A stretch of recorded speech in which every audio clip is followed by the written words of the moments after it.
first time in the history of the Gambia, Gambia Printing Publishing Corporation proudly introduces the Biliomatic exercise book printing machine. The machine has the capacity to print more than 20,000 books per hour. Yes, 20,000 books per hour. It also prints magazines, newspapers, calendars, flyers, normal books and all kinds of printed documents plus items at affordable prices. With the Biliomatic printing machine, GPPC can now render high-quality and non-size restricted printing service supply across the sub-region. Rush now and partner with GPPC for all your public and private printing service needs. Print with us today and you'd be offered highly professional, reliable and efficient service delivery by our team of experts. The Gambia Printing and Publishing Corporation is here to meet all demands and is reliable at all times.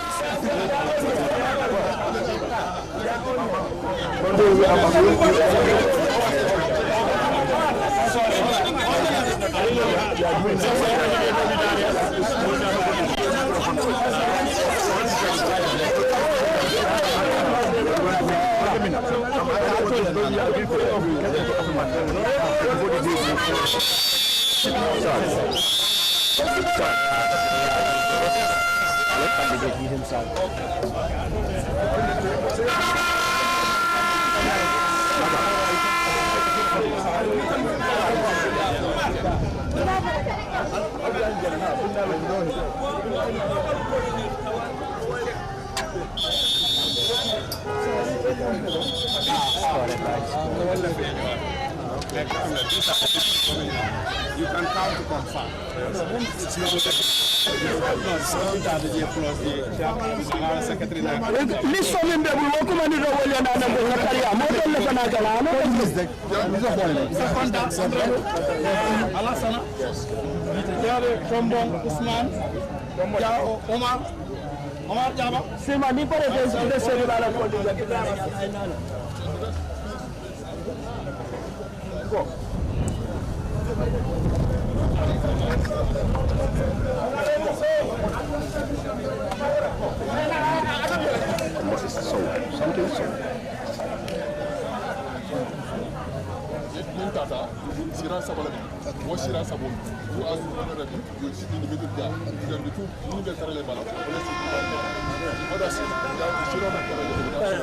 That's right. That's right. Thank you for that information.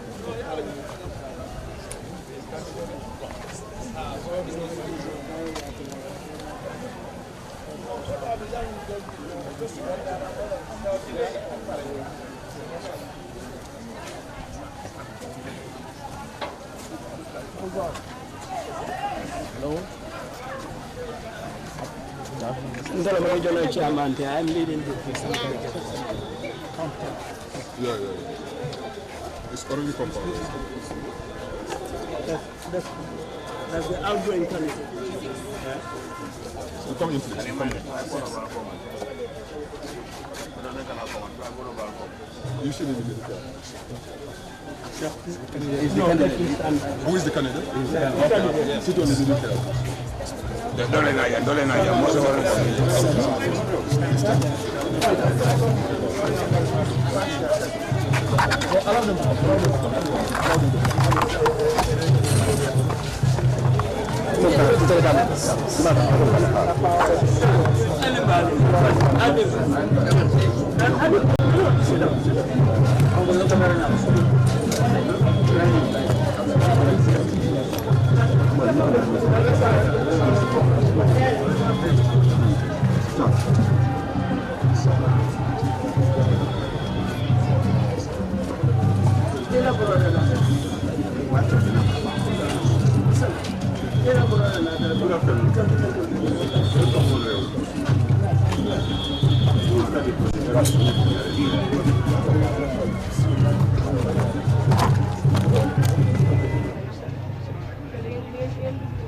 Good afternoon, and you're welcome. Can I have your papers, please? No, just give me the file.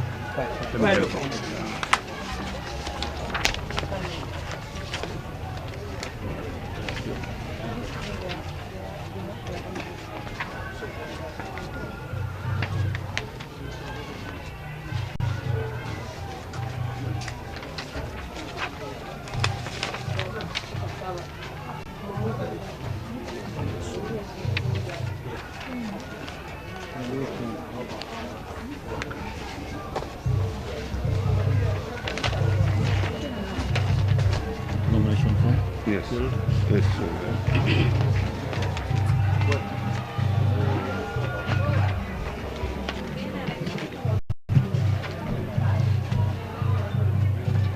Nominees? Nominees. Give me this one. White flag. Nominees, yes.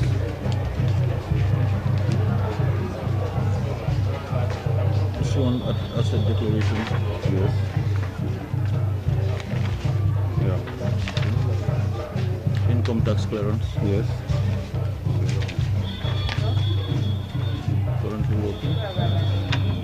Are you currently working? Not employed. No, not employed. Okay.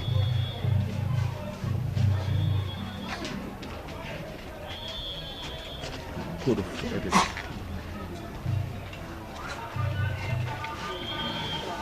So, I believe you can recognize this document. It is part of your nomination package. It's the rules and regulations guiding the campaign. So the copy you have is your own copy. This one is the copy for us. Now we want you to write your name, you sign and date the document for us. You have it here. Here.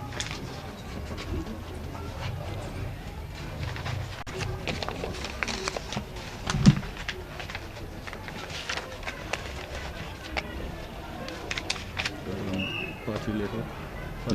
Yes, yes, yes.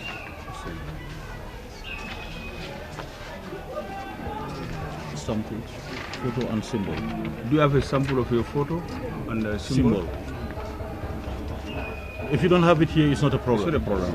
Just make sure before you print, you let us have it so that we can check and confirm it before going ahead. Take my WhatsApp number.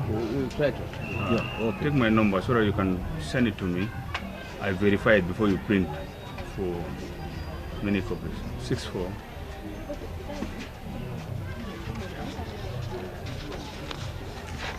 Itinerary.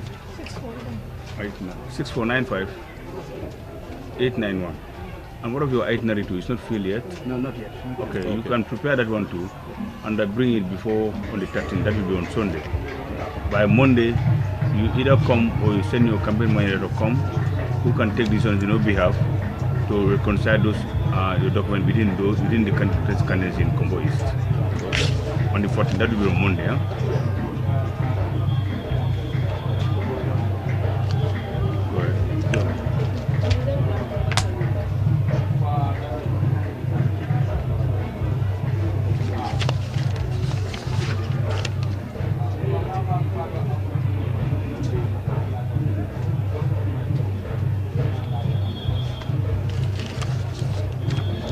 Can you please sign this too for me?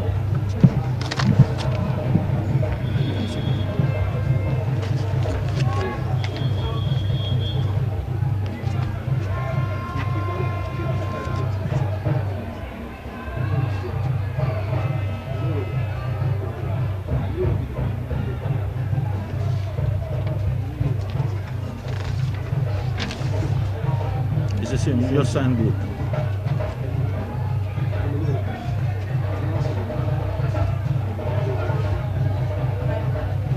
Thank you very much.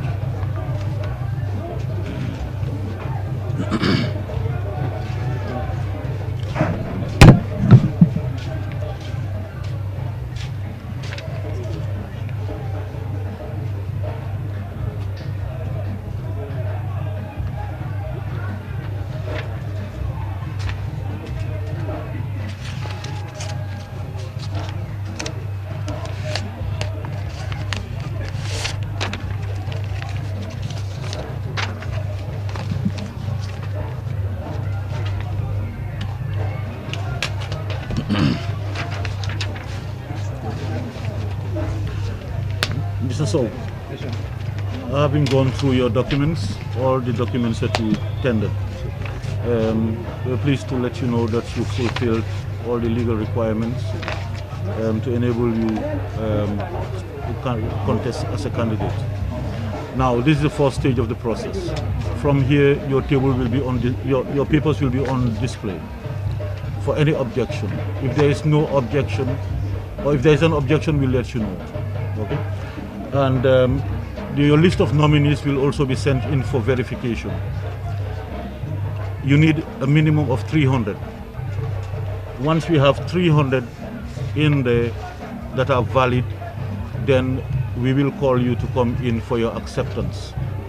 So at this point in time, we issue you with a list of all the documents that you've provided.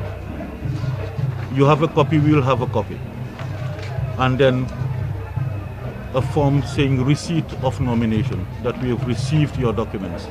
And they will now go through the full process. Okay. And for this document, as I told you earlier, it's the set of rules regulating the campaign program.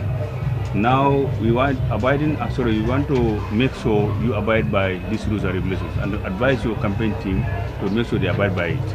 In violation of it, you have a signature, you have your name and your signature here. You know what the consequences could be. Thank you very much. Okay, thank you very much, and wish you all the best. Thank you. Okay. You now have the media. Thank you very We're much. waiting for you. Waiting for you now. Thank you.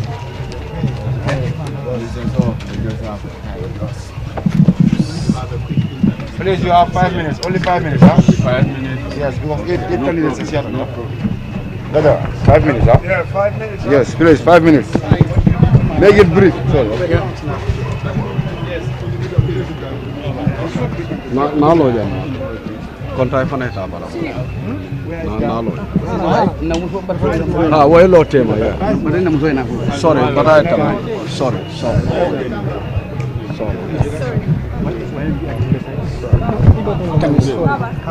No, can someone just come out? They know right. Better. society ta nya Sorry. Gaja.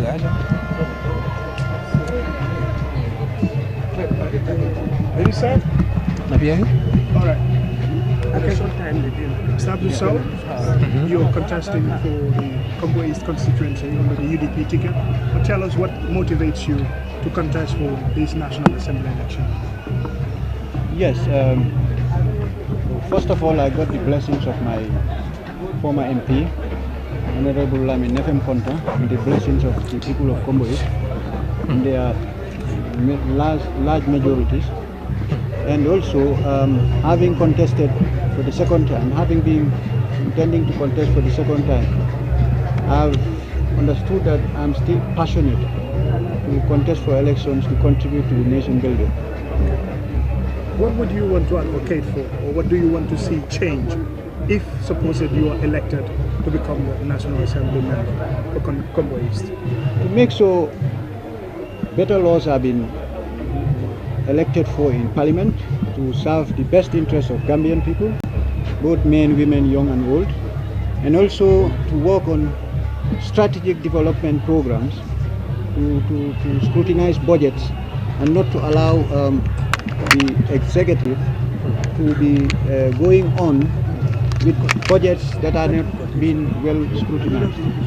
And in doing so, in having that one in mind, I feel if elected, if I get into the House, I'll be able to contribute immensely towards better laws to govern us and strategic thoughts and strategic evaluation of our budgets to make sure that we spend our resources wisely and technically. Well, Combo East is a huge battleground. It's going to be tough. Are you confident that you're going to win? I'm very confident because I'm not a beginner in it, and I've been very close to my people. I've been in their doorsteps for the past 5 years, and many of my people knows I'm a household name, and my reputation within the constituency had earned me enough to contest comfortably, and then with confidence I'll be winning elections, inshallah. Okay, we are giving a limited time. Mr. Kota, your predecessor, if you can say a few words, why did you give him the chance to contest? Thank you very much. I thank everybody. I thank the Almighty Allah, the one who developed everything into stages. Absolutely, I'm very much content with the performance of my predecessor, my brother, who is Honorable Abdul Sow. I'm so very happy with him, and I believe he is well connected, and the stages that I left, he can continue with it. I'm very much confident with him, and I know he can do it to the best of his ability. Thank you. Thank you. Thank you so much. Baba. Thank you. Don't worry. I'm gonna just put the mic over there. No. I don't need to record everything. Where's Kerr? Sorry. Yeah, full family. I can imagine that. Huh? What? Water.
Sit in the middle here. Be careful.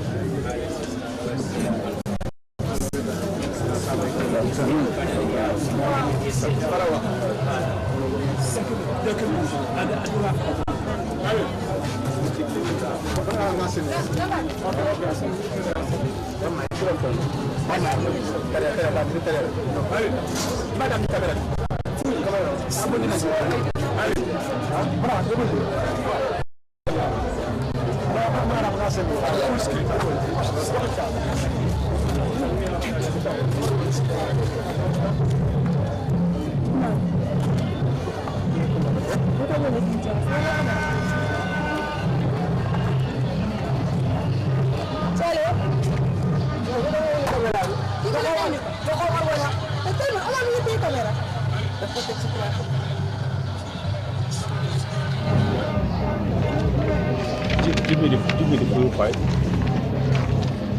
Yeah. Yeah.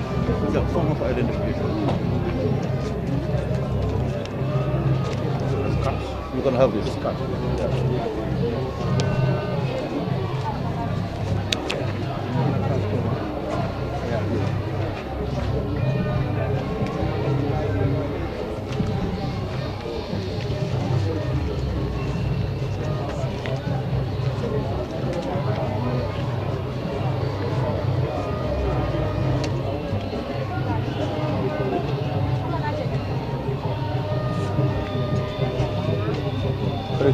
case? No.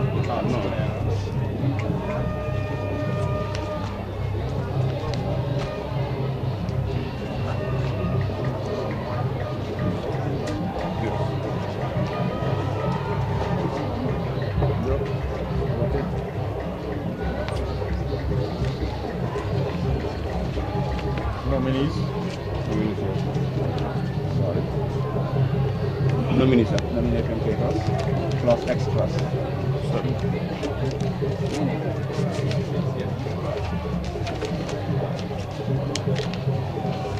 No, this one's it.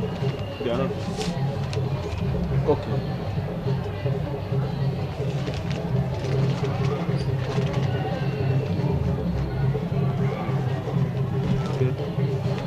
Sworn as a declaration.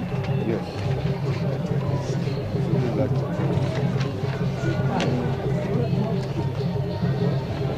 Income tax. Yes.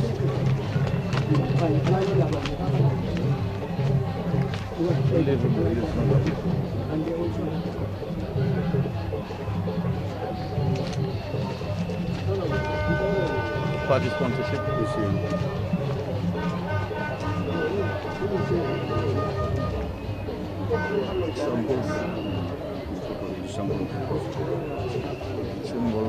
Symbol. It's okay. Huh?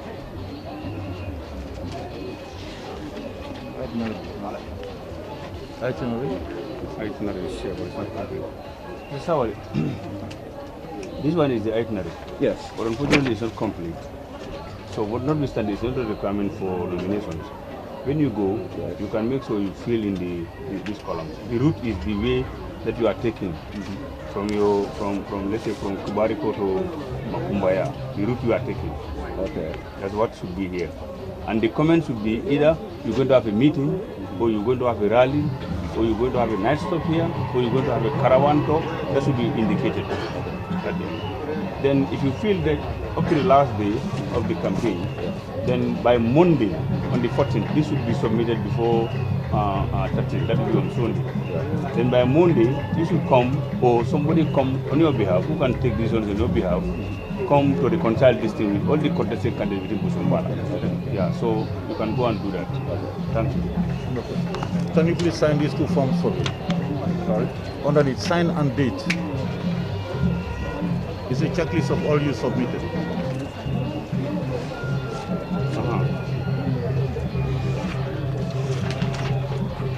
That is fine. Yeah, this here.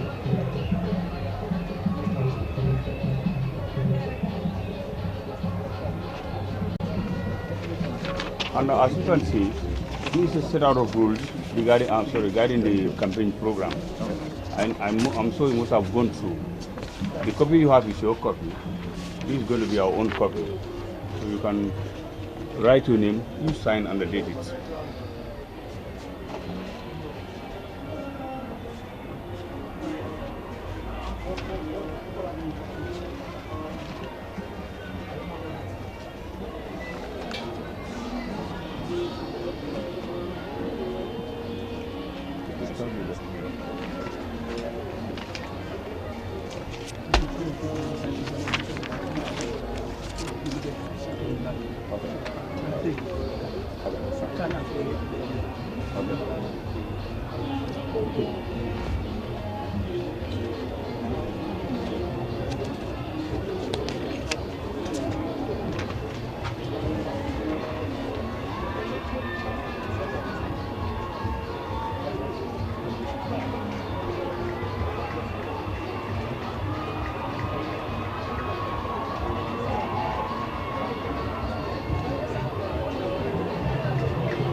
Bring that one, and then you copy the other one.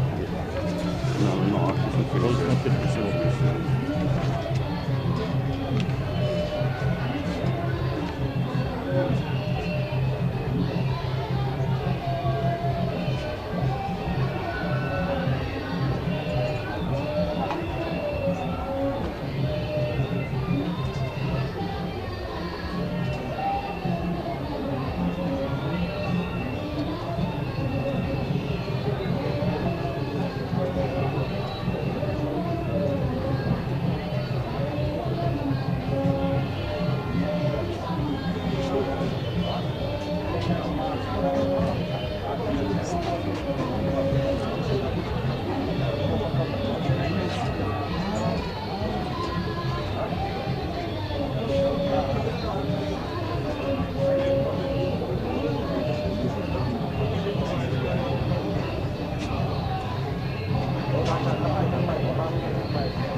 I think we're going to do copies.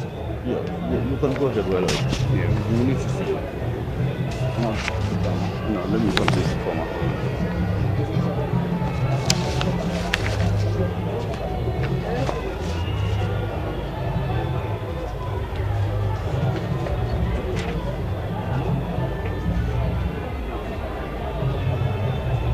Fill in the details on top.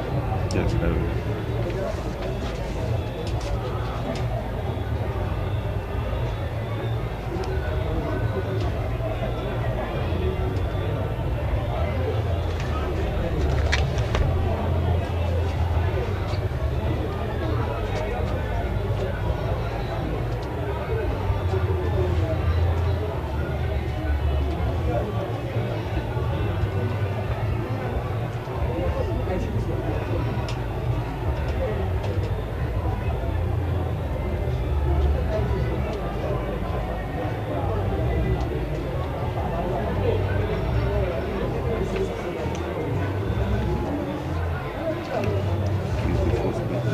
Feel this.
the Secretary.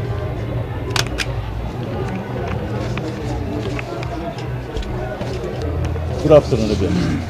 And like I said at the beginning, you're most welcome. We have gone through all the documents that you submitted, and that's why we have a receipt of your nomination and a list that we both signed indicating everything that you submitted.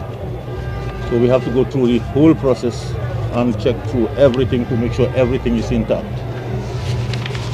Unfortunately, like is stated clearly in the copy that was in the nomination form, the guideline to the nomination, you have qualifications and disqualifications. Yeah. Now, according to section 91E, it's clearly stated, and that because you've been adversely mentioned at the commission and the subsequent process, you've been found, you've been disqualified from standing as a candidate. But we had to go through all the process, and you have 48 hours to apply to the commission for review of this decision. For review of? Of this decision. Thank you very much, and I wish you all the best. I have questions. No, I'm not taking questions. I have questions. No, I'm not taking questions, Mr. Sawali. I have questions. You said I have 48 hours to do what?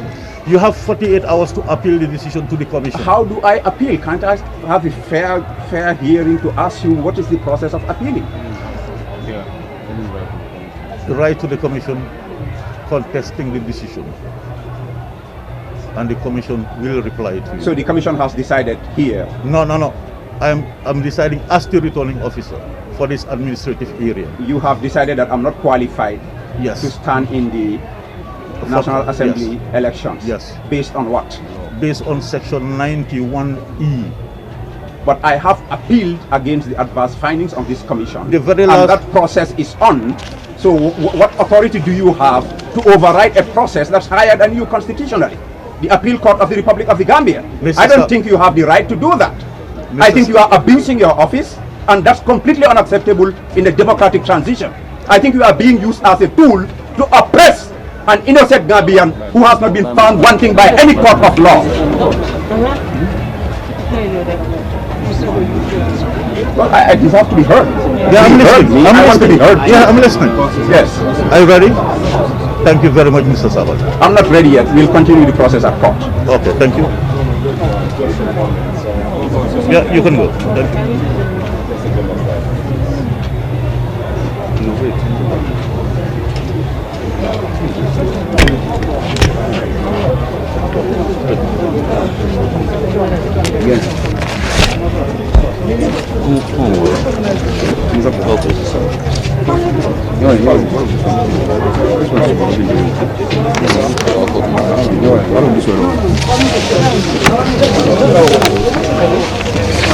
It means Gambia is dying. So it means Gambia is dying. We are dead.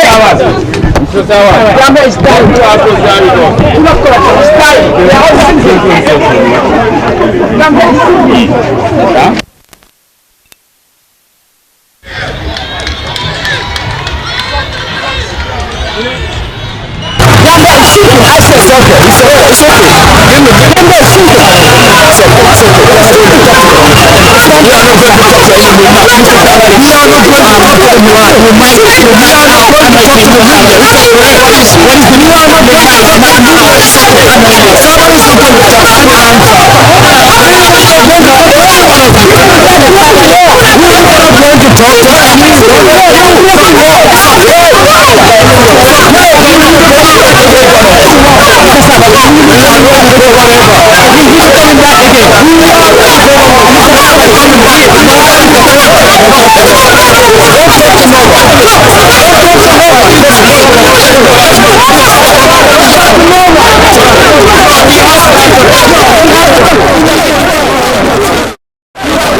Lola kande wolem problem wodi so kam telekom United Democratic Party supportal mi alon ko wolle narde jang e mantra sonnin ko nyinna e be balandin IEC bunda to jang woto wolem ko ti mi alon ko abe Kerr jang science antende be non wala le nga jibe kol mi al kol be laban na nyamen bod wolem ko ti mi alon ko abe Kerr jang akam tele ko Mamadou Sabali mu kedam molti mi alon ko ya rijake ada baru baade, ada lagi baade.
Modou Sabal will leave no stone unturned.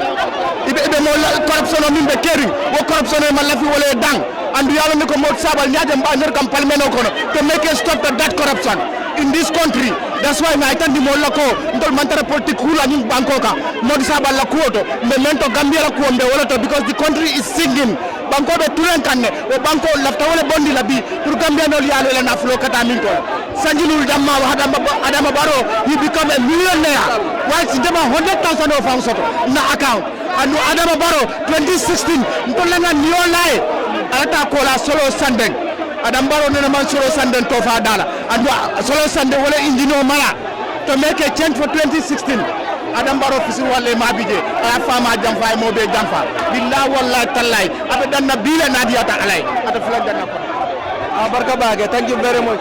Wolmo United Democratic Party supportaldi akam tele ko jang chaos le bijang science intending isa fono le ko mol mi alon ko wolle na de janka Modou Sabali dandan be balandi asi bas bole banko tinya kan de asi alba mole banko tinya kan de mala be fidu le banko ka akala fidu do wole ni mole banko ka asi ala si fa kala mo torada mo kongoda do kono boda ele mo ndu nyola ya de mala e time ol nyina to kun fana afala nada alba tulim mala akala mo le banko ka kado fa yo si da jane mo le kado fa usen dawe al balanda ala fa ne ande ala ke so di barola to kun fana fele baro fele baba ko wono ala si dada ala ko afta ala alba tal pale ani criminel ya tunna mo le banko ka ala ba fa mo do sonal da fa ni gal ba wulale men tawsile ni mo faala nyafa men tawsile ni mo faala nyafa la sayno enough is enough is enough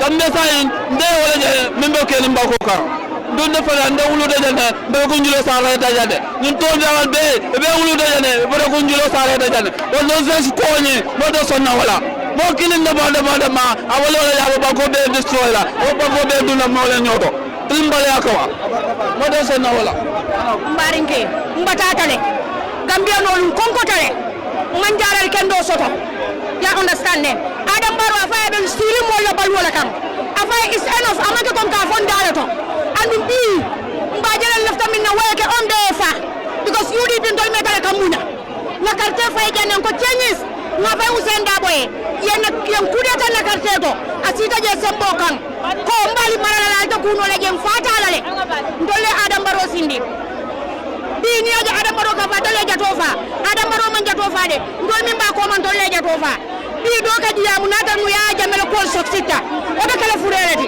ala fa adam baro ko ay mira baba bake min ye sindi je ni aja wal fatela iji ko lati nay ji adam baro ji is enough na broda amana fi mo la mi yalon ka tilinde because ayana ko Modou Sabal mo tilindi wolati na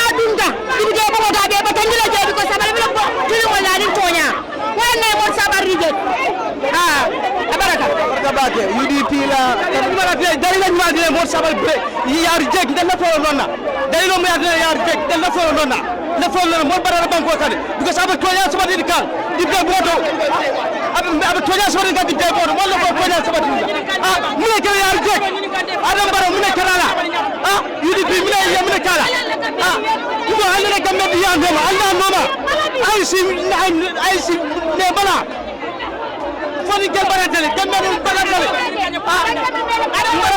ko di yaga mo sabal ngaka balla tali aminin ka nyawolla mune ba tan mambure nyabe do ko keno adam baro la masa kunda ko to anda ko mo sabal de nominate la no ay ngin jabila na la moni be ka falale ko nim bi lu wasida nim mo sabal nata ate nominate la adiya yidi bi ngode akuyati ata kala andi ya bo nyame la gurbol ko akeda wala nyama jam woto IEC ito manke banku di wonti nim baral membe lori njang wi 100% foko e manke banku di wonti kat ko le ambe Gambia bi mo mara ni mo lulati dimba be ko ma abe yalla ko le ambe di wonko ya ko ni mani banko ko le alo ito manke Gambia di wonko aventi kamala nan kala banko sama ibe be murun nan do nim be ko bendi ko tawalla ibo la ri kunte moto mel bina lo nan to le pour yo kelo kenya ito ko wote kala muni ba dina mambe nyabe do ko kala alam baro la masa kunna kono mo mar sa wata nominate la no bi wote kala jabe bolale feren ni yo bolale la ndol musol mbe fala dak wala mo sabale nominate ni bolal dem fala dem fa dak mo sabale nominate wala dem fa abe nominate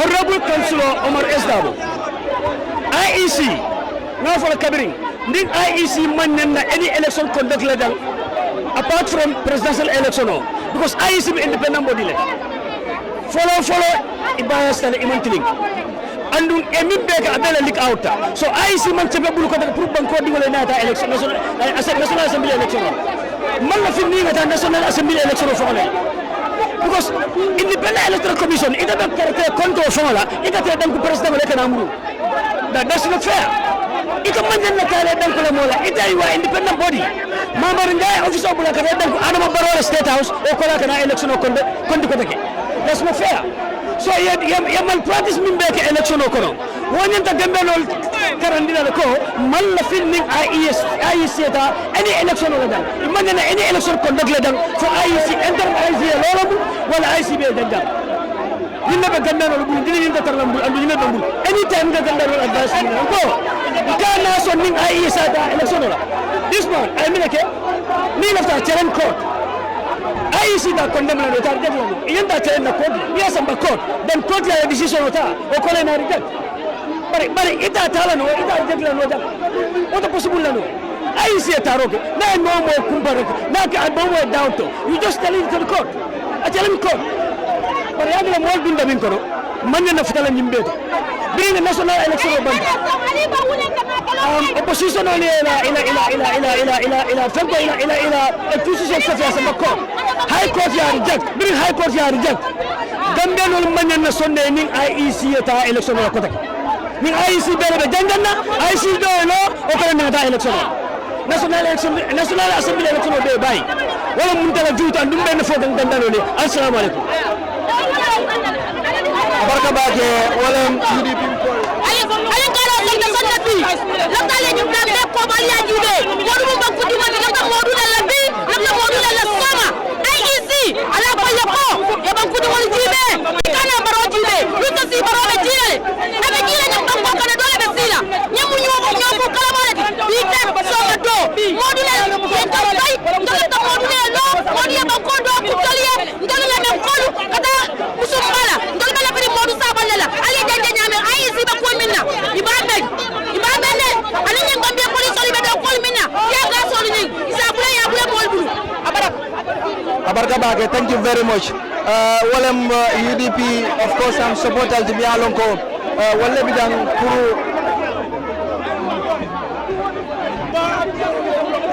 walam United Democratic Party la supportal di bialon ko wala bi dang ando be balande ne pour kaje ko editor bob gamana mala boy ndiye ko dora sibo dala mo de ba sibo dala mo sabala adana be so ya rijet sibo dala mo de fiala we ada mo mo sabala mo kala mo sabala mo kala bawsir na lua sa mo dala sa boy lua mo dala sa boy mo sa mo kala boy boy je ko ndem le voila je ko ini ko ndele ko musman kol atan sa ba wini ni ko ndey ni ko de ta ba wini sa ba de man la fala sa ba de man la fala o sa bula de la bo da di be modo boy ya Gambia no lu mbatatale sakotolo musolo mbatatale la fitam baba nga bata kemele nga kelo kemele pour sa boy mbata kona ansa adam barona ala masakunda mol la fila ete mol forse to la findi no lela ndol musudi ndingol mbatatale ndol ka tutti ngoton to la ka ta marseto ndol ka ndingol sambas kun to la ka kuobeke wodo sa ne terbe ko la lafta men na pralo enda handi Gambia banko kanja adam baro manyana kelo fitino wuli ni la do setano wuli ni la tin Gambia banko kanja bara ko kannen ako kannam na tanda me to ni ka tere be ko la pour banko le nonu ibe nyim menke kay manyala kake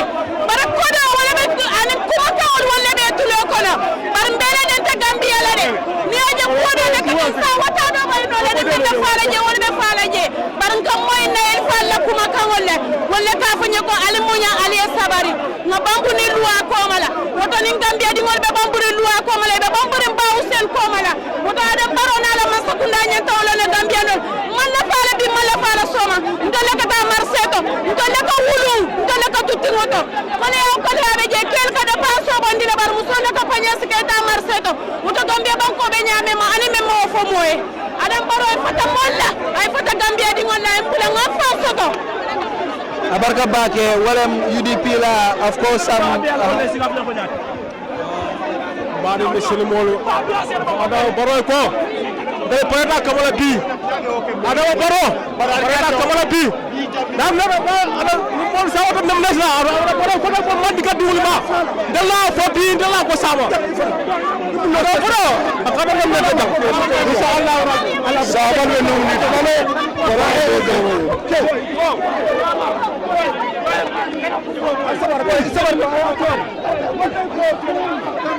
sabal be nomni fulale boronto men be kala ke ndon be na ko la ko sabal la sembo diala ya fam na be so la na lor ngana bodna su salanne pour ngaje ko sabal nomni boronto men be kala ke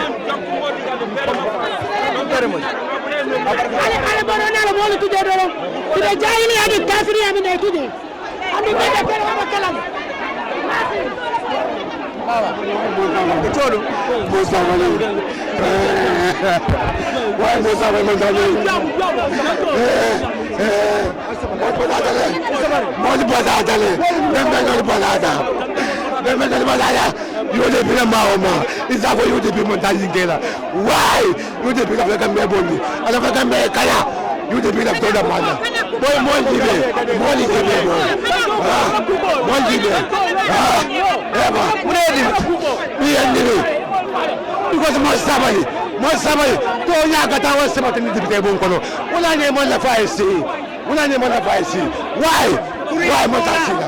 Because ina baya kuria. Ina toa wewe kontine. Ina kuria. Adam bala mambaraka. Ama so ama alifa horama. Why? Adam balo. Because akola soe. Atiaga so faika. Ndela ftonda tiagaso ya fainga ngofa hey ndeli musoma ndi wono hani ndefata bi mambo na man nimisa ya understand me so tola sabati ndi bankoka adam bola mun afi ko leti mo tolego wala mati amma mola hat amma mo bada falong adam baro banku fema do ko mbagoka kabla adam baro siti mo ni sante amma fendo ko why wona takela abe UDP jawa adu ate fa ko usenda ko ma falete so why say if I ba jam fala imbaade wulewo ada ba baade wulewo assalamu alaikum nde minje nomination blado ndala miro do ndebo wala yeda ndo banko mola ndanya minje mola yeda ndo banko mola kalu gonde minje ya jele mo sabal kada mola de mo tilindin namo mo sabal kada mola de so nya bola mola mo efene de kono NPP ko endaba NPP ko le mat endaba NPP ko le mat afay so bari ke so NPP ko le mat Brikama ko le mat NPP place babla be sirinja andu UDP ko no so NPP ko kana men ni ja anda ba ko to le babli na fa ta ke ma fa ko ne daga be UDP ko le no so no NPP ko kana jang kata atara jang fo ngene ga yarba ina suringe NPP ko la mat NPP ko ni sama ko la mat rede ba blo ko non place ba blo ko bari ya tabile ba bana pour mo sabal kala na mine wala ne yakina brana sikono jibe fo e ma ko ay sinkole fo ba kala wallahi billahi tallahi ni baro sonta abe be wulu kan na sonta wulu jang atasila abe men ni kan na sonta kala jang atasila billahi wallahi ni musole baro wulu aka ni ko amela musole tam ata watila billahi wallahi tallahi woni musoma wulu bar ni musole baro wulu baro kan ni ko amela musole tam ata baro watta ko mama sabali wulu nyaara be baro wulu nyaara fi nyaawul kilim mama sabali wulu nyaabe mambre nyaawul nyaara fi nyaawul kilim mune batal mambre nyaara na ko baro ladula mu ana malafta men sila wala bekera ana barokal watinya ndal bana mel wala tinyala nyaaje birin jula metal wa no mala na nyaajo ko ga bal sabara lu abunya say wala banda ndakela ko def thank you very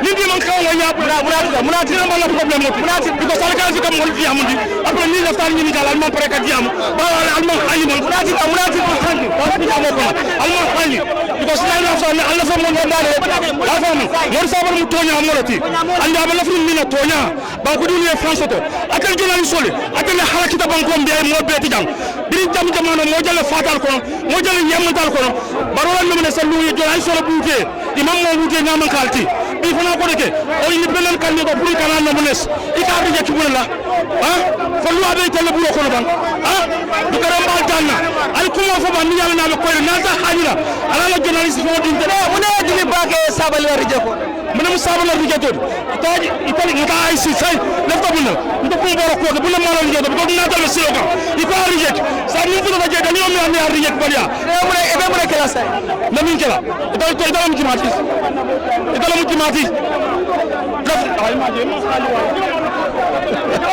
thank you very much abarka baake thank you very much hani ma yidi ka tala bu jumati aba mi ne kala mi be keri fali ma jaba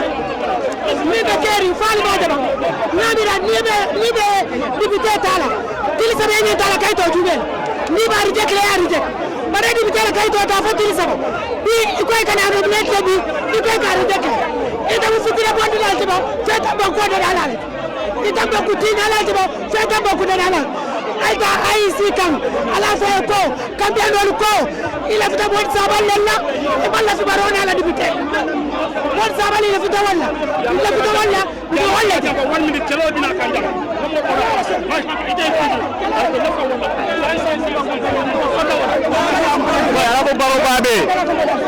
all this problem it is caused by insecurity.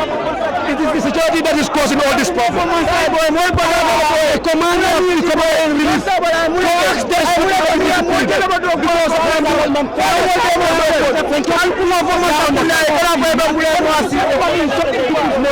Who is he for insult people's mother here? Their purpose here is not to cause violence. You understand? But they're not making people cow. They are hitting people, insulting their mothers as they are citizens of this country. They are the one causing all this problem. And then, all right, thank you very much. Preventing some of their people to talk actually, but then UDP program also ale mola news ya fa adama bareko kabiri mol ba sindela 2016 mol man la Gambia no man la bala UDP la tale ya sindi kanyim paral mi bi jang be do ko la Gambia no le man tara do ko la Adam Baroy Gambia man ke NPP bankoti yame ya adama baroy ya fa man la nim bankoti ni ya lon ko bankoti kabiri ko do abe la be borla ni mo fata ba ke ko adama baroy professional. Don't foreign journalist or specialized. Why you can't be a professional journalist? He is not journalist. He is everything journalist. It's not possible. A journalist have to specialize. On a specific field, you people are political journalists. Ya family. So come in the banko kam dele ya lo nyola. Ani nga kafu nyoma nga banko bondi. Ni manke si faram fansi kuti, ni manke kugloti. Ni mumenti banko la bondi kuolem. Mo be ya lo nes bi mo li e parele because ya fo ngelo ko ni mbekelal. Be momon sabal reject la. So aman tere. So wala ken di bi menka sisi banko kam biya be malala ni ala kidutal. Ku furi mu la dek.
You are listening, you're watching Kerr Fatou.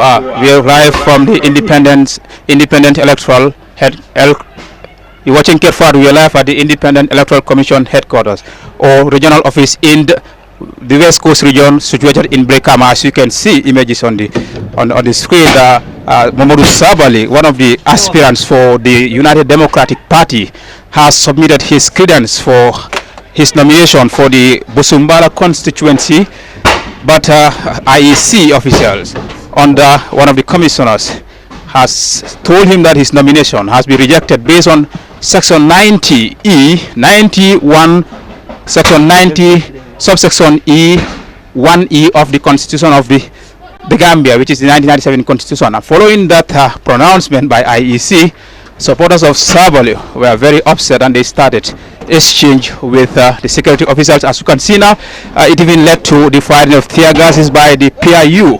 Right now, myself and some members of my crew are right now covering from our OV ban, and then if you could hear that we are being stoned.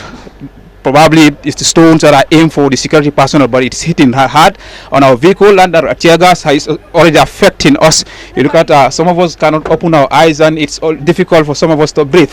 So far, that's the situation here. Badi ngolal be Kerr le jibe kang Kerr be mbale jam Brikama IEC la kundar mbe Brikama bi den follow bimu nomination day wala ka candidate sawana ke tol sa me la floro la incarté fo April nala bilen tili woro nyora damu to sibit lola bi mu United Democratic Party la ngolde jamayelo UDP la ye candidate say nyanta wala to sefala journalist o memi soto wala nyanta na follow natale kabring Abdou Sow Kombo East ngoto IEC wala kaytol jibe aje ko abendale ay la flanyam Mamadou Sabali biro nata nang IEC ko ni nata bankola luwala la mbaran lan kan ka fme 1997 constitution ala fanna membe tan kononto fanado je killing aning fanado fana bo koto iko Mamadou Sabali mang amang atis lono la karref kaka député so bring IEC yo kankularo ko drong Mamadou Sabali no malankolo e man sewo ko nyina ya dati ka nyo sabo ke ning tanko bunda mol membi jang amanda wala tara labang fonko la tear gas di nyolo ke jang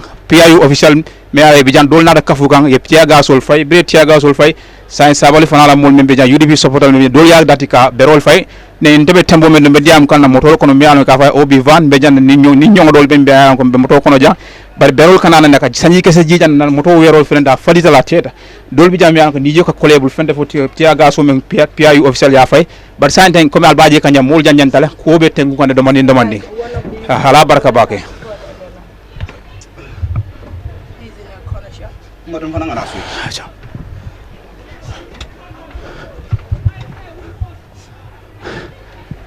yeah man so that's the situation here. If you are following us live in Kerr Fatou, this is the Independent Electoral Regional Office in the West Coast region in Brikama.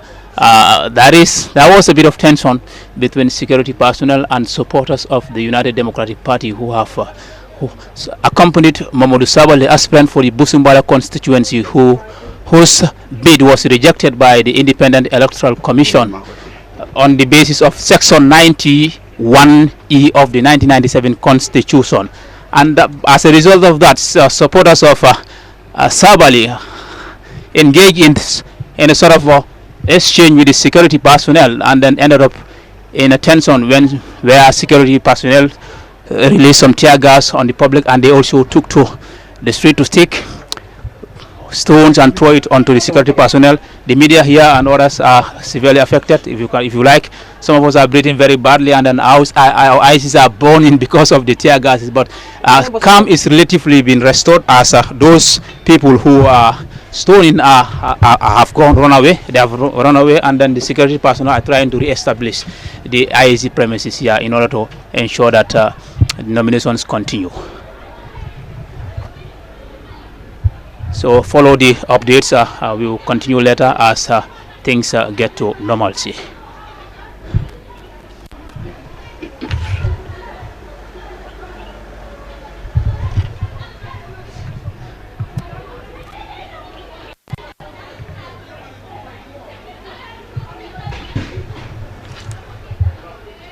Yes, so the situation is not very calm, because from behind the IEC office, stones are coming and then landing on the the roof. You could hear the sound if the feedback is very good.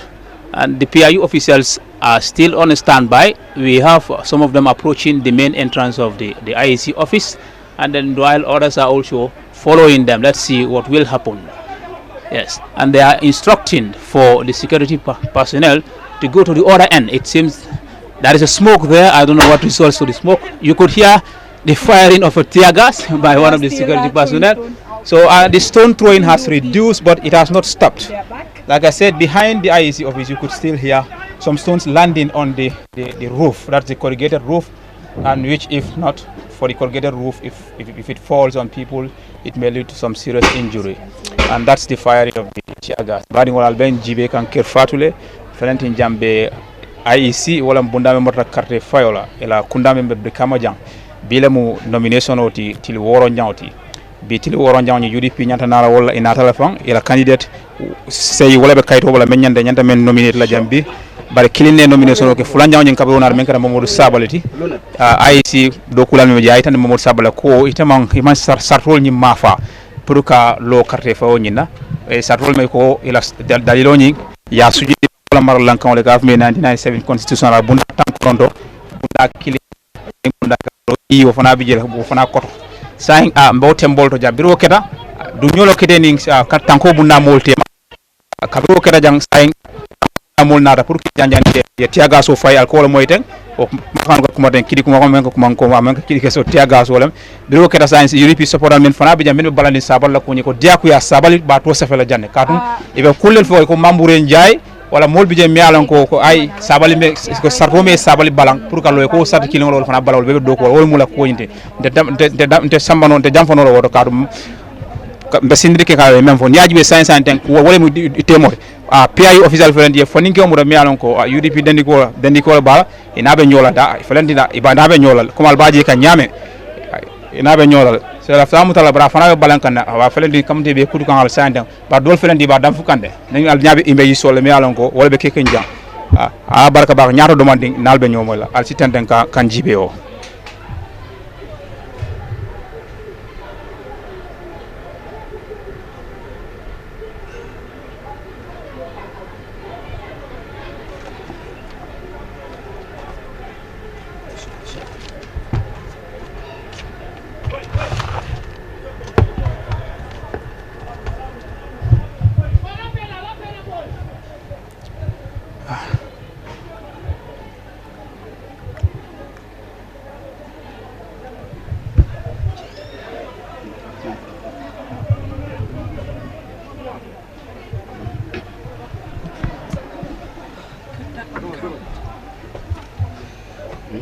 kenni woni me alon ko yamuta kenni woni me yala muta ni IEC aning security official na friend yamuta la santen ya dundi nan IEC la kundato ndol be damen santen te futano waje santen fende fo bundani be dame yamuta nyamento bad ni ngalon li soro jala ko kalanta nyanya mbal kalam tan la ngamelo ala ko to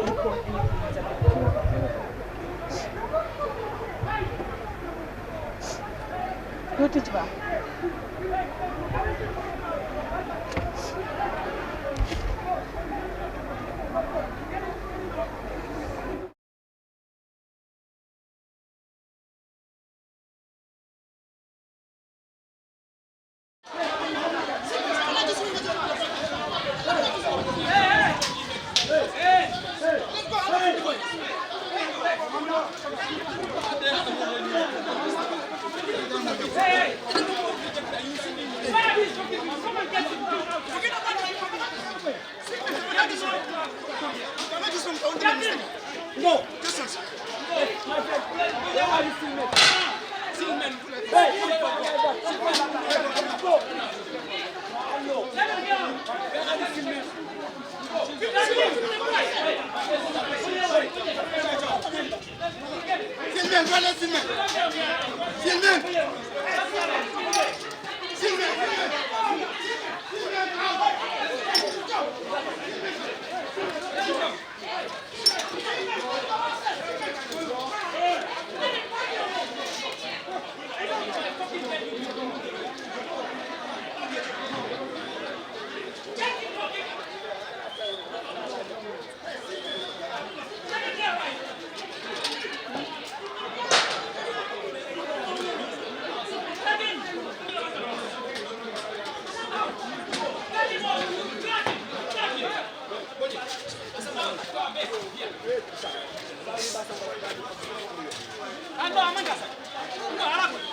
You think I'm a fucking girl?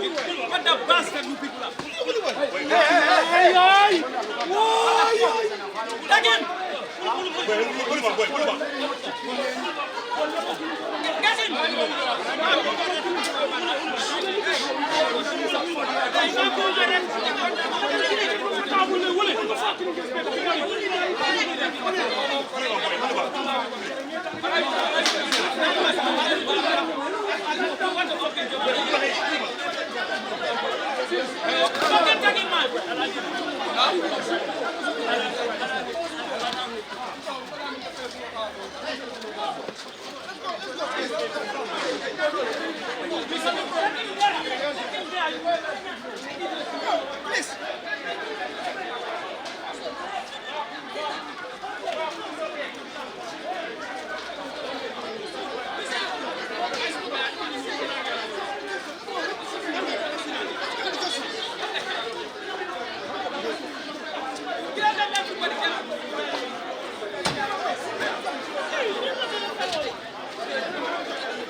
because of segregation ya dindin tem wala ben difat ka ñim banko and nun tol ma wolo nun jang kurun tol la alfa folo demand ti setol beji nafe kan do mal tema pour to la interest kama ntol ma si faram fasilo nja ntol nga ñoo futule itata ko li dula to sikrin taraje nga ñoo baade ko kunto le ka ke ñoka muna kan di bi man sa president ko minala pour kan tol kunta kin li ñoo man sa fula wala kaso do banko kati fula banko dunia ko taraje ko wala taraje kati do men ka banko la agenda sopo kati do men ka nala lunton la agenda sopo ntel ma fa lunton sifa fula la de Kerr lunton tambila de Kerr ne lunton sila be Kerr lunton me ya lon ko tino bu ka boy amala sun kol dina ko nakir ame kol dina bisawo ame kol Casamance ntel ko wol yom lunton me ya sun tam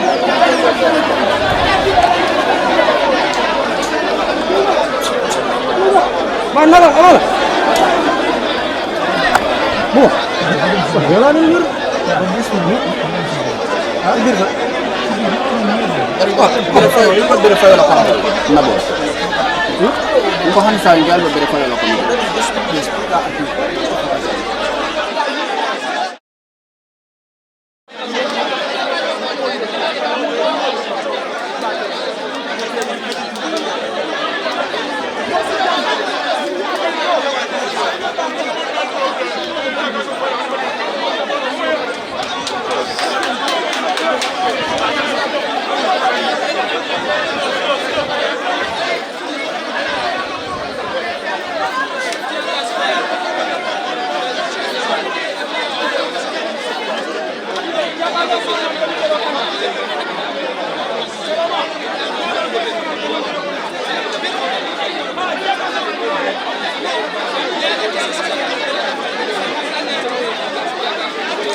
Alhaji, you are seeking re-election for the second time. Why do you think you will still want to continue? It could be recalled 2017 to 2021 was a transition for the Gambia. On our side, we believe that there were changes in the transition. We could not realize the quiet objective of the transition. Important in that is the constitution that should take us to the Third Republic. As a parliamentarian and as a very devoted member of building that coalition, I feel the job is incomplete. And where I can pursue to complete the job is the National Assembly. That's why I am seeking for re-election, a second mandate. Yes, Honorable, there are high expectations when you get re-elected. So there is one question I have. Looking at the functions of the National Assembly, as per the Constitution, they are categorized into 4. So let's go into the oversight function. How you, if re-elected as a National Assembly member, how would you, performing your oversight function, impact the lives of the people in your constituency? The oversight functions can be performed in the National Assembly and outside the National Assembly. Yes, how would it impact your performance? Yeah, in the National Assembly, through our various committees, and I am opportune to be a chair of one of the committees. There we scrutinize the respective reforms of the respective institutions to make sure there are proper administration in the respective institution in the Gambia. If that is effectively done, that is going to impact on the electorate that voted me in. So that's why we have to work very hard to make sure those oversight functions are done very well in the National Assembly. And outside the National Assembly too, we don't only sit down to wait for their reports. We also conduct site visits to ensure that what we have approved in the budgets are the true reflection of the things on the ground. If this is ensured, this is going to impact a lot on the ordinary people. What more? Just on a final note, throughout your 5 years in the National Assembly, have you been the people's representative? Have you seemed to have that connect with the people of Combo, that was the name again, Brikama North constituency? I am people representative, people centered. That is quite reflective in how and why and the manner in which I execute my function in the National Assembly. There was no instant in time where I acted in a manner against the will of my people. We could recall there were so many things happening in the National Assembly. Electorate did cry foul against their sitting members, but that never happened in the case of Brikama North. And I've also been very instrumental in visiting my people, especially when crises happen or when there are, how to call it, incident of the COVID-19, and then the disaster as a result of the wind that occurred in April. I indeed told my constituency to feel how my people were affected and to share with them the pain and then suffering. And I also contribute my quota to help those who are affected. Those are the kind of things. And then people consultation was something that I actually put in place. Regularly we do consult. I have my office where the people will lodge their complaint or concern, and I will try to look into those concerns. That is the institution that I want to empower so that we can have a vibrant Brikama North where the people representative will be people centered. Thank you very much. Thank you very much, Your Honor.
We hope and pray it will never. Thank you very much. Thank you very much. Okay, we have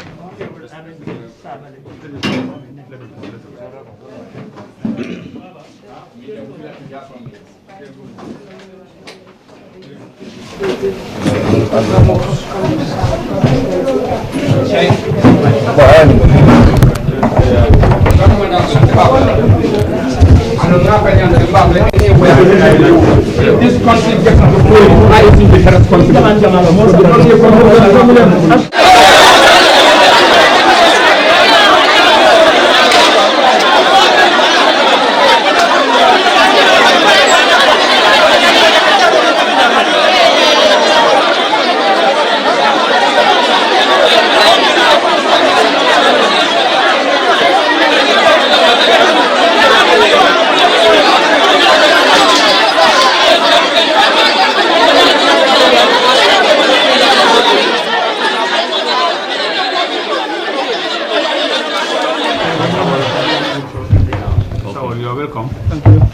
Can we have silent prayer before we start the proceedings?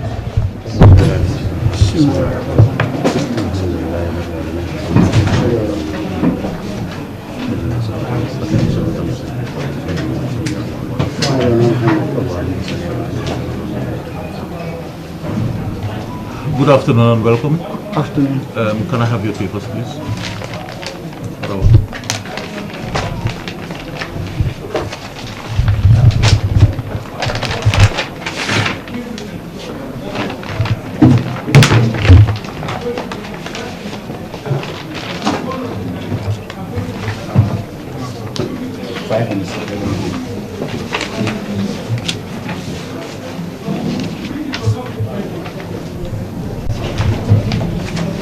Your form?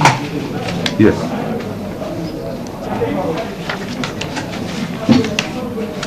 Nomination forms? Nominations. Sworn asset declaration? Yes. Income tax? Yes, it's here. Are you currently working? No. Show all documents. Okay. Code of company ethics? The one I gave you is your copy. This is our own copy. Okay. This one is the principles guiding the campaign. Campaign, okay. So we want to give you to write your name and you sign and you date it. Okay. But you have to make sure your people abide by these regulations. Okay. If not, anything that goes wrong, you'll be held responsible since we're going to attend your signature. Yes. Are you with me? Yes, I'm with you. Yeah, please. So you write your name. Letter of sponsorship? Yes.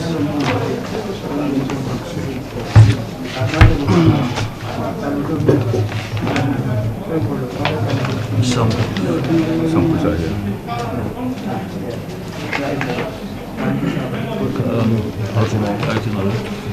Itinerary is not being given. But it's not. Why is the itinerary? Company itinerary? The itinerary, I have it in the car. But have you filled it? Yes, we fill it. But that was said we have to sit together on the 13th. No. Maybe that could be at your party. The issue is you should feel that all the columns needed. Yes. Then and if you submit it before the 13th, that will be on Sunday. Okay. Then Monday on the 14th, you are coming here with your itinerary. Either yourself or somebody who can take this on your behalf, they will reconcile those itinerary with the contesting candidates in your consequence. Yeah. So on the 14th, that will be by 8 in the morning. 8 o'clock. By Monday. Monday. That's our copy. Yeah. So let me please sign both papers. Sorry, I don't know where I get this ink.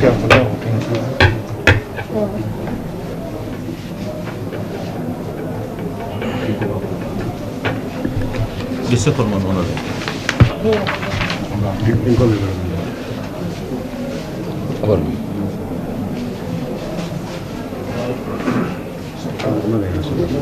No, penal.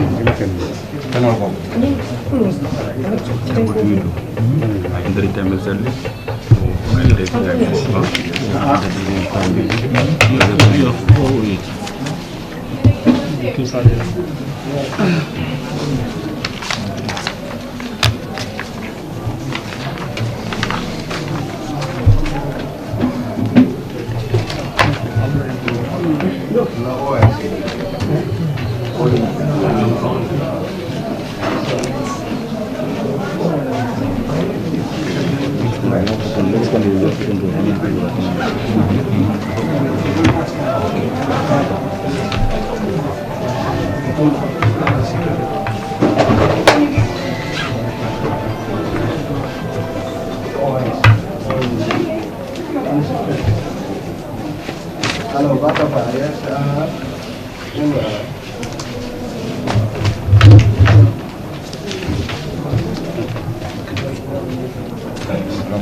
Mr. Sabali, we've checked through all your documents, and we are pleased to inform you that you've submitted all the documents that are legally required to be a candidate. We're issuing with a receipt of your nomination together with a list of all that you submitted. Now your documents will be sent out for the nominees will be verified. Once they are all according to requirement, that's minimum 300. If it goes short, we will inform you immediately for you to get us extra. Now, if you have to do that, please ask the person first whether they've not nominated somebody else. Because just to avoid. And once the whole process is completed and you have no objection against you, we will notify you to come and collect your acceptance. Thank you. All right, sir. Thank you. Thank you.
I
know all of them.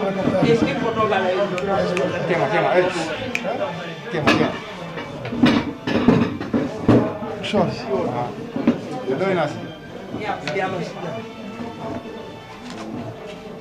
Good afternoon. Good afternoon, welcome. Can we have silent prayer before we start the proceedings?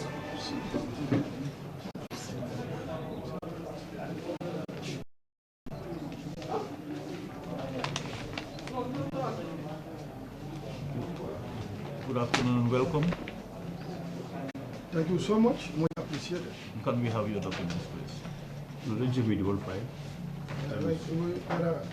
They are put in statement, so this is what I want.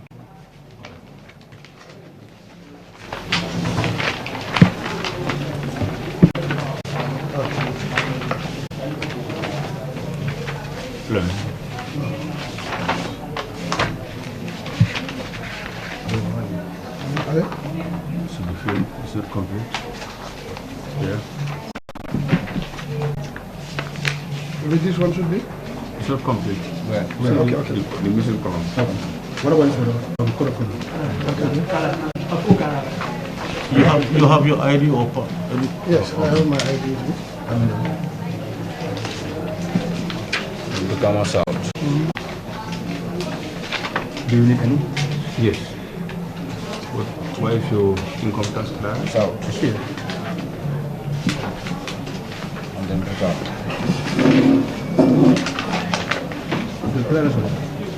Income tax clear.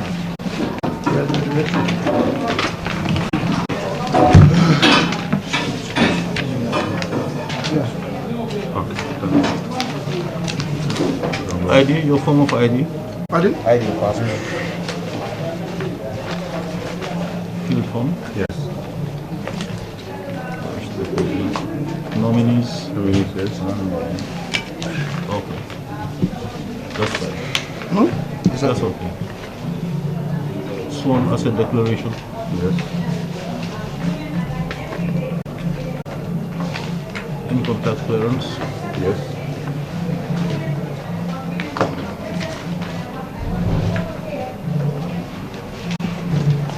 Code of conduct?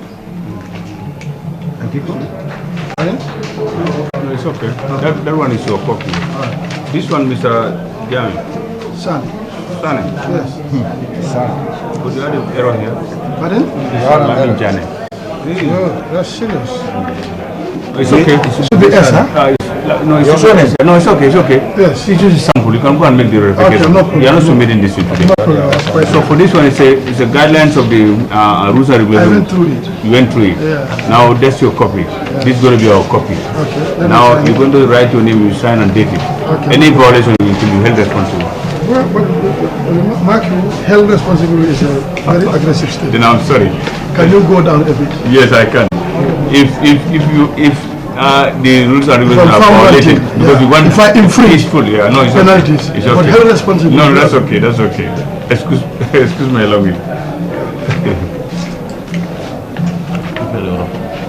Oh, okay.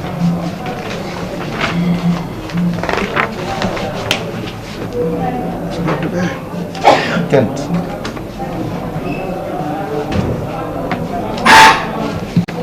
That's your comment? Yes, thank you. Thanks. And this one? Signature and this. Campaign manager. This thing should be filled. Okay. It's not a requirement for nomination.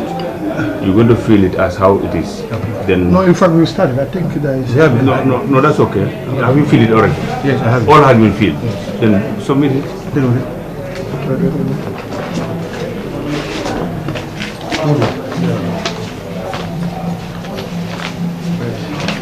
Just put it on transfer.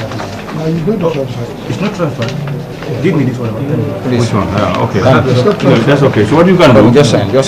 After transferring everything, this should be submitted before Sunday the 13th. Probably tomorrow, in fact. It's all written. Yeah, fine. Then by Monday, you should come with your team to reconcile this with the other contested candidate within Brikama South. Okay. By 8. On Sunday by 8. Monday. It's done. Where is it? So it's Lamin Sane, right? Lamin J. Sane. Yes. Lamin J. Sane. Yes.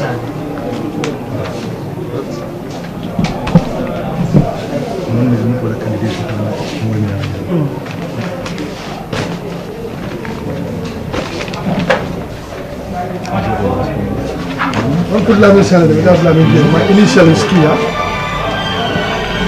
K O J. Lamin J. Sane. J for January. J for January. I said J for January, so I understand. J. I don't know. He seems to be making a lot of mistakes. I don't know. He was Are you scared of me? No, I want to make it's a legal document. I have to write it. I quite agree it's a legal document, but you persistently make mistake. What's going on? There's nothing going on.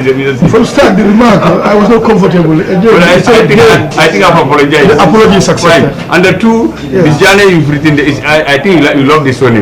I'm Johnny. That's why. He wants to take it. And you want me to come there? No.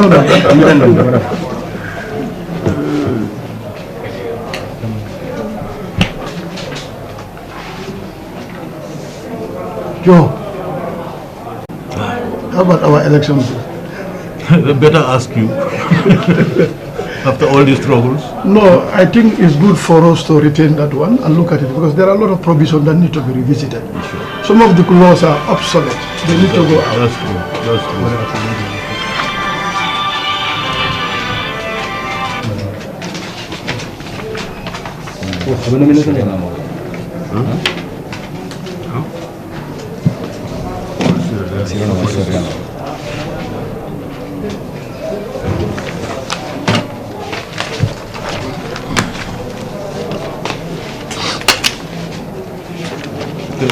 Mr. Sane? Yes. I'm pleased to inform you that having checked through all your documents, you fulfill all the legal requirements to enable you to stand as a candidate. From this, your papers will be on for public scrutiny, and then your nominees will be sent for verification. In the event you fall short of the 300, we will notify you immediately. Okay? And if that does happen, if that happens, please ask the person first before you get their cards, because they might have nominated somebody else. Okay. Okay. And receipt of your nomination. Congratulations, and I wish you all the best. Thank you so much. Much appreciated. The pleasure is mine. All right, Mr. Sane. You're welcome, Mr. Jan. Best of luck. You also want to join the Sane dynasty? No problem. I have something for you. Sukuta, that is a polling station where you have 7 polling stations within that small country. It's your convenience. So my experience last time has been a very good one. And there are victories where somebody's name will be on their register and they will say the booklet is not with them when it is in the master booklet. So please find a correction to that. Visit the site and see the population going there so that there is a nearby school where you can have 3 or 4 other filling stations within the same vicinity I'm talking about, not moving it even beyond 30 meters away from that point. So take note of that, because this one, it will be a different thing. The last time I have tried, I spent the whole day there calling you to calm down the situation. But this time, they've given me a last warning, and I know my people. So please take note of that, Mr. Seth. Before you leave, what's your name and position you be? My name is Yusufa F.A. Cham, the regional chairman for UDP in West Coast region. Thank you very much.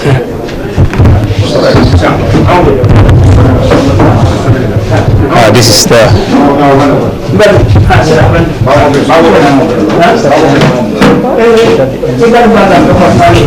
so this is the aftermath of Sabali's issue. We have 6 other candidates nominated who have successfully filed their nomination papers, and then the Electoral Commission officials here at Brikama told them that they have fulfilled the criteria and their documents are now fit for scrutiny. And then the notice next, they will be called on Monday to come and reconcile their campaign itineraries with their fellow contestants in their constituencies. So we follow live. This is the Kerr Fatou. We go outside to see what's happening there. The last candidate is Lamin J. Sane for Brikama South constituency, and he's outside talking to the media. Let's see what he's talking about.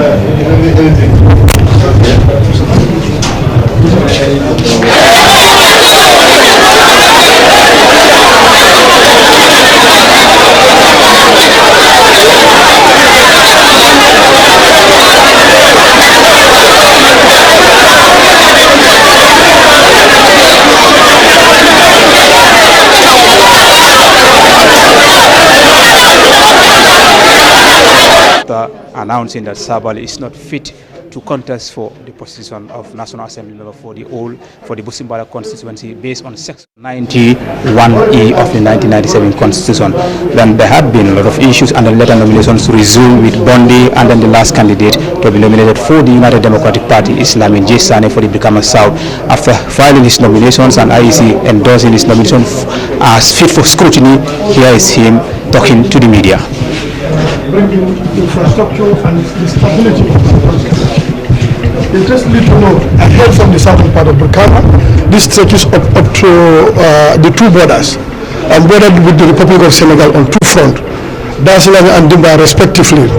And if you go to Dar es Salaam, there are a lot of issues. That has been a major concern, and this is even attracting national attention, and should be a concern for every journalist to relay this information. Because what is important, we have 2 alcaldes, one representing Senegal, one representing the Gambia. I vividly remember my last adjournment debate. I made it abundantly clear that I'm the only National Assembly member that represents 2 sovereign states, but there are communities in my constituency that are yet to be determined. And there has been a problem. I sent in a parliamentary question to the Interior Minister with regards to the fate of that Sesu Baji, who is claiming to be Gambian and claiming to be an alkali in that particular community, notwithstanding inciting violence. So he should face a deportation, which I have been following, but up till today, nothing significant has been done.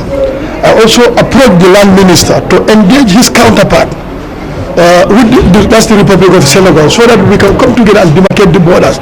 We can be free, because the territorial integrity of the Gambia cannot be compromised. But to my dismay, he made it abundantly clear they've written to the British government to look into their archive, whether they'll have the map of the Gambia, which is an insult as far as we are concerned. We have grannies, we have people that knows the historical genesis of this country. How can we rely on England for our own map, which is a big insult? From that, when I became a National Assembly member in April 2017, as I told you, my background is sports. I'm a football enthusiast. I did a lot for Brikama. I'm a founding member of Brikama United. and I serve in a lot of capacities as manager to zonal and all lot of. So I believe any time there is tournament, now in Brikama, a lot of talent is spotted from Marrakech Award and to come and play for Brikama club. So when I became a parliamentarian in April, my target was how are we going to bring in Marrakech Award as a zonal, as a zonal team. And I called all the villages, they came, we discussed a lot of issues with a clear-cut objective. One, to bring in Marrakech Award as Central 2, as a zonal center, to have a divisional club.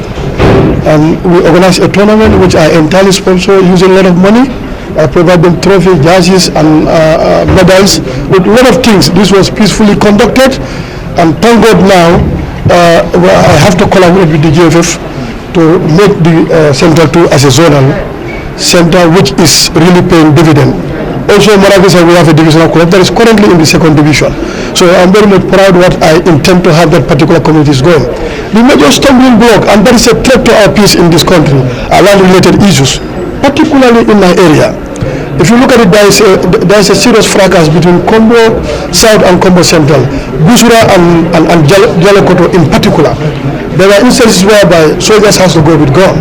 This was threatened. I report to the Ministry of, to the Minister of Lands to discuss this particular issue. Thank God we were able to empanel a district commission to act on the matter.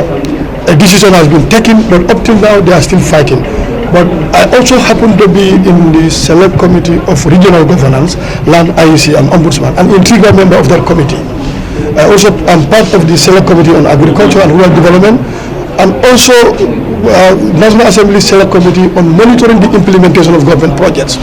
This particular committee, we are advocating to have cadastral mapping and also to have land policy in this country. Yeah, Mr. Sane, you've talked about a lot of issues, some of them deeply important, but the concern of the people of Brikama South, who are your constituent, one of them is the Brikama market. The Brikama market and certain roads, access roads in Brikama during the rainy season are in pathetic state. What would be your dealing when it comes to your re-election for the 2nd time, if you are re-elected? Thank you very much, Madam Kajaka. I think this is a very important question.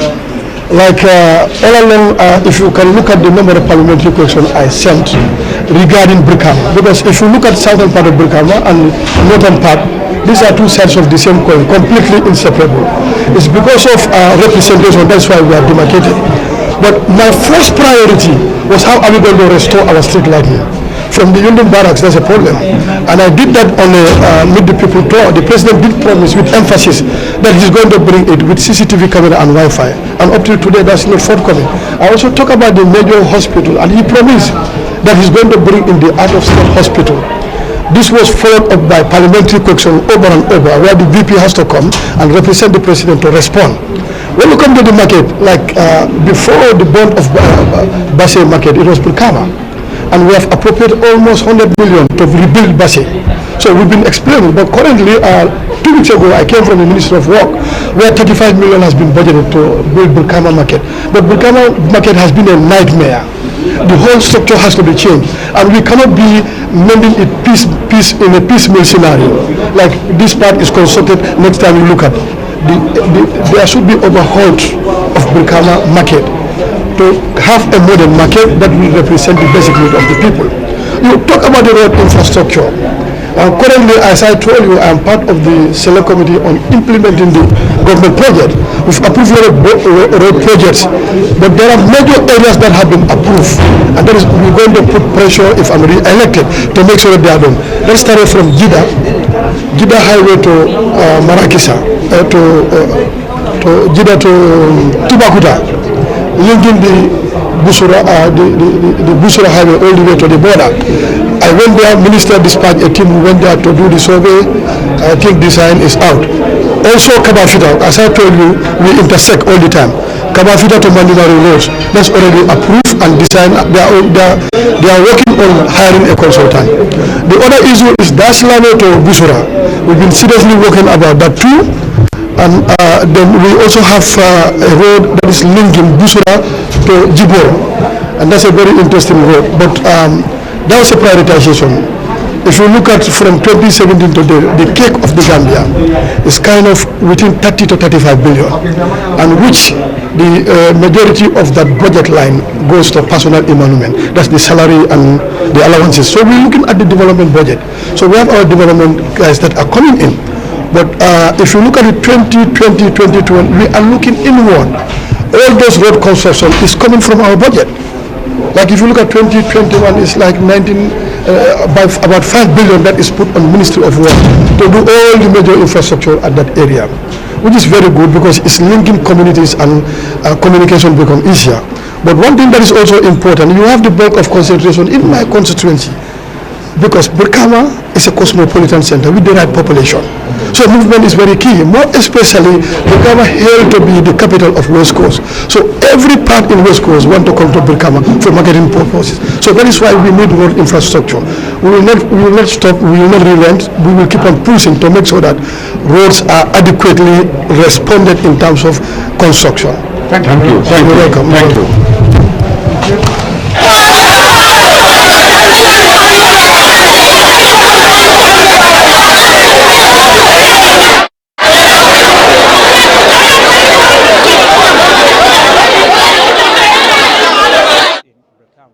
Just to give you a rundown of the candidates who have been nominated today, you have the first to come today in the morning was the Victor P. Jata for Parliamentary constituency for the people of PDOIS, and then he has submitted, but he was referred to come. He is referred to come again because he lacked proof of citizenship. In short, he lacked either the ID card. He didn't present his ID card or voter's card or passport to show that he's a citizen, which is a key requirement. As a result, he is asked to go back and come later with the document.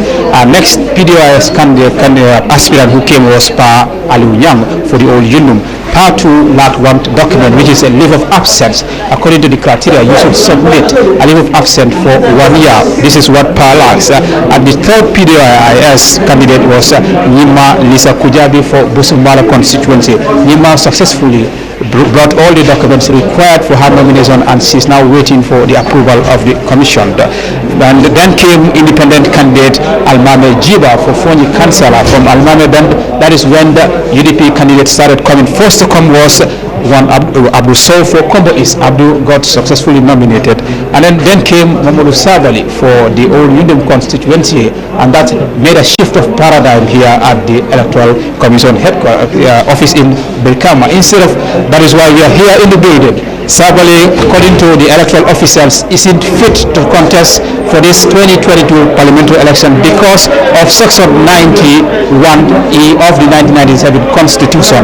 And then when that pronouncement was made, supporters were enraged, and there was a tension between them and the securities, leading to the firing of tear gas and then throwing of stones. Eventually, one of the PIU officials, a senior man for that matter, got injured on his cheek. And then matters were resumed, and then Abdullah Bondi for the Fonyi Bondali came for the UDP, and he got nominated. Then we have Alaji S. Dabo for Brikama North, and Keba Kebaro for Combo South, then Lamin Sabali for Old Union constituency, and Fatou Cham also for Sane Menteng, all for UDP. And then the one who closed the chapter here is Lamin J. Sane, a sitting member whose term has just expired for Brikama North security election. So that does it for day 6 of nominations at the Independent Electoral Commission office here in Brikama. I am Mustafa Sise. Great thanks to the rest of the team. See you tomorrow, inshallah.